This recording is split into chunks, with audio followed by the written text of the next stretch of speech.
इंदौर नगर निगम का परिचय सम्मेलन का आज दूसरा दिन था, जहां कल पेश हुए 8,302 करोड़ के बजट पर आज पक्ष और विपक्ष के द्वारा बहस होना थी। लेकिन नेता प्रतिपक्ष के भाषण के शुरू होते ही भाजपा पार्षदों के द्वारा आपत्ति दर्ज कराई गई, जिसमें कल कांग्रेस पार्षदों के द्वारा सदन में काले कपड़े पहनकर और तख्तियां लेकर प्रवेश करने के मामले में खेद प्रकट कर माफी मांगने की मांग की है, जिस पर दोनों ही पक्षों के बीच शुरू हुई विवाद इतना बढ़ गया कि सभापति के द्वारा बिना बहस के ही बहुमत के आधार पर बजट के साथ सभी प्रस्तावों को पास कर दिया, जिसको लेकर नगर निगम के नेता प्रतिपक्ष का कहना है कि सत्ता पक्ष के द्वारा और सभापति के द्वारा भेदभावपूर्ण रवैया अपनाते हुए कांग्रेस पार्टी के उनके मुद्दे नहीं उठाने दिए गए।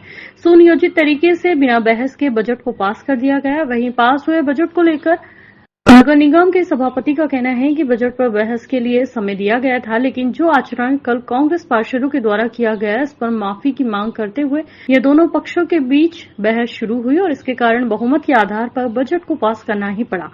वहीं महापौर का कहना है कि जिन लोगों ने बजट सुना ही नहीं, उनके साथ बजट पर बहस करने का कोई औचित्य नहीं बनता और उन्हें अगर बजट पर बहस करना ही थी तो पहले ही अपने कल के आचरण पर खेद व्यक्त कर सकते थे। नहीं, कल सदन में सभापति जी ने कहा था या तो आप तख्तियां बाहर ले जाओ, तख्तियां सदन में लेकर आना सदन का अपमान है। और सभापति जी ने व्यवस्था दी थी कि या तो 5 मिनट में आप तख्तियां बाहर करो या आप स्वयं बाहर हो जाओ। अब विपक्ष ने खुद बाहर होना तय अपनी मर्जी से किया, तो आज उनको खेद प्रकट करने के लिए कहा। इसमें कहाँ भेदभाव है? महापौर जी, जो 2 साल पहले बजट आया था 650 करोड़ का, उस पे भी कांग्रेस प्रश्न उठा रही है। उसने कहा कि उसका क्या हुआ, उसका तो जवाब दो। दूसरा देखिए समस्या ये है कि कांग्रेस बाल बुद्धि से काम करती है। जब भी कोई वार्षिक बजट आता है वो फ्यूचर प्लानिंग को ध्यान में रख के आता है।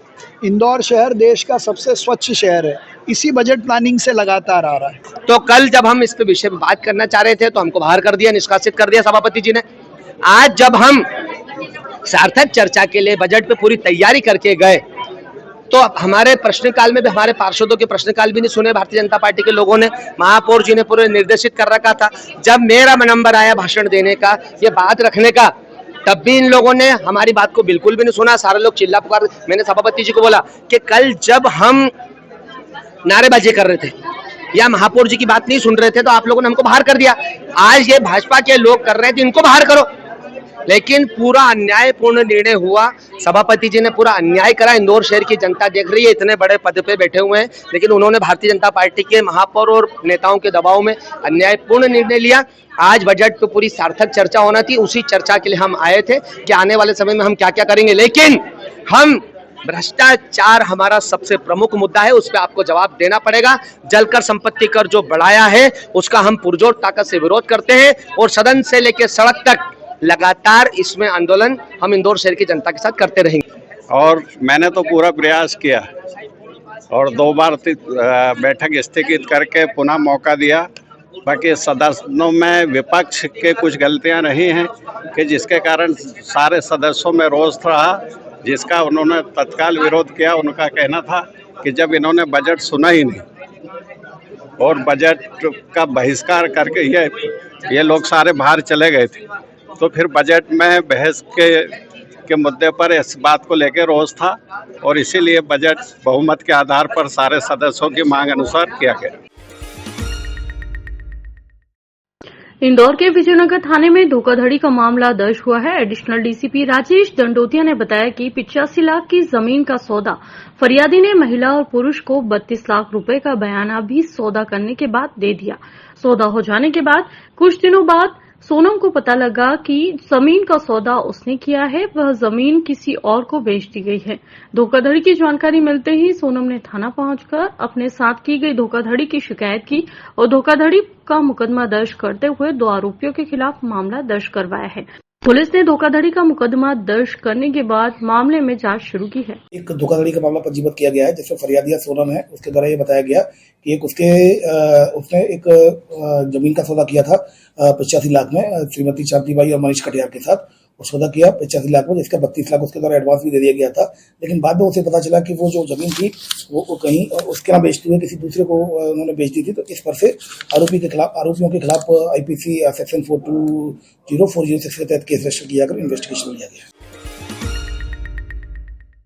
पूरे मामले में खरसाना थाना प्रभारी मनोज सेंधवा के मुताबिक पिछले दिनों क्षेत्र के MR10 में 4 पहिया वाहन की चोरी की वारदात हुई थी, जिसके CCTV फुटेज के आधार पर 2 चोरों को गिरफ्तार किया गया, जिसमें से एक सद्दाम और एक उसके अन्य साथी को भी पकड़ा गया। बताया जा रहा है कि 4 पहिया वाहन में जो साइलेंसर होता है वह काफी कीमती है और उसमें से कीमती धातु निकलती है और इसी के कारण उन्होंने इस चोरी की वारदात को अंजाम दिया था। पकड़े सद्दाम पर पूर्व में भी अपराध दर्ज होने की बात बताई जा रही है। फिलहाल पुलिस पूरे मामले में जांच पड़ताल में जुटी है, तो वहीं अन्य चोरी की वारदातों को लेकर भी पूछताछ की जा रही है।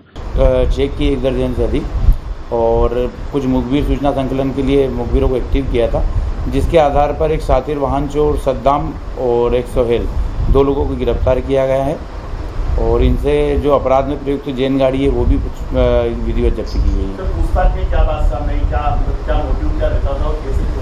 जो सद्दाम है ये इसके खिलाफ 1 दर्जन से अधिक लगभग 15 मुकदमे कायम हैं और अलग अलग थानों में अलग अलग शहरों में इसके खिलाफ वाहन चोरी के संबंध में अधिकांश मुकदमे कायम हैं। ये रेकी करते थे और रेकी करने के बाद में इको गाड़ी को मेनली टारगेट करते थे, जिसका साइलेंसर वगैरह से ये लोग प्लेटिनम जो उससे निकलता है उसको उपयोग करके उसको सेल आउट कर देते थे।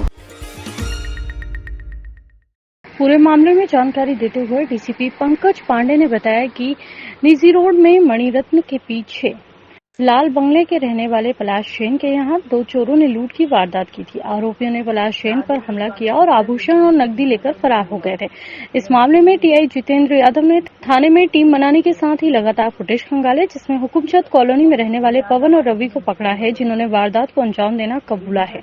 पूछताछ में आरोपियों ने बताया कि वह काम मांगने के लिए वहां पर पहुंचे थे और उन्होंने पलाश के घर में रेकी की थी और उसके बाद यहाँ मध्यरात्रि में एक्टिवा से वहां तक पहुंचे और घर में घुसकर पलाश गौतम के यहाँ पर सर में टमी मारकर घायल कर दिया और फिर घर में रखे सोने चांदी के आभूषण और 20,000 नगद रुपए लेकर फरार हो गए। पूरे मामले में पुलिस ने दोनों आरोपियों को गिरफ्तार कर उनसे लगभग 6 लाख रुपए के जेवर और 20,000 नगद और एक घटना में प्रयुक्त एक्टिवा बरामद कर ली है। वहीं इन दिनों में इस लूट का खुलासा करने वाली टीम को नगद पुरस्कार देने की भी घोषणा की। हमारे जो ACP साहब हैं विनोद दीक्षित जी, TI साहब हैं जितेंद्र यादव जी, इन्होंने लगातार इसको मामले को देखा।